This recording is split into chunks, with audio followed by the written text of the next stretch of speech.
મિત્રો, શું તમને ખબર છે શ્રીનાથજી અને દ્વારકાધીશ બંને કૃષ્ણના જ સ્વરૂપ છે, પણ બંનેમાં ફરક છે. એક, સ્વરૂપ.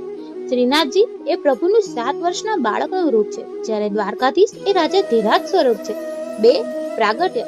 શ્રીનાથજી સાક્ષાત ગોવર્ધન પર્વતમાંથી પ્રગટ થયા છે, જ્યારે દ્વારકાધીશની પ્રતિમા ગોમતી નદીમાંથી મળી આવી છે.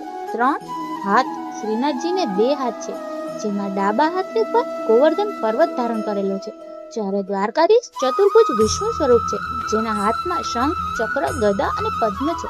4, પૂજા. શ્રીનાથજીને પ્રેમ અને વાત્સલ્યથી લાડ લડાવાય છે, જ્યારે દ્વારકાધીશ તો પ્રેમના ભૂખ્યા છે, પણ સાથે કર્મ અને ધર્મનો પાઠ ભણાવે છે. ખાસ વાત, શ્રીનાથજીની નજર નીચે છે, જે કહે છે મારા ચરણોમાં આવો, અને દ્વારકાધીશની આંખો અડધી ખુલ્લી છે, જે કહે છે તારું ધ્યાન રાખવા હું જાગું છું. છે તો બંને મારો વાલ સાંભળ્યો. જય શ્રીનાથજી, જય દ્વારકાધીશ.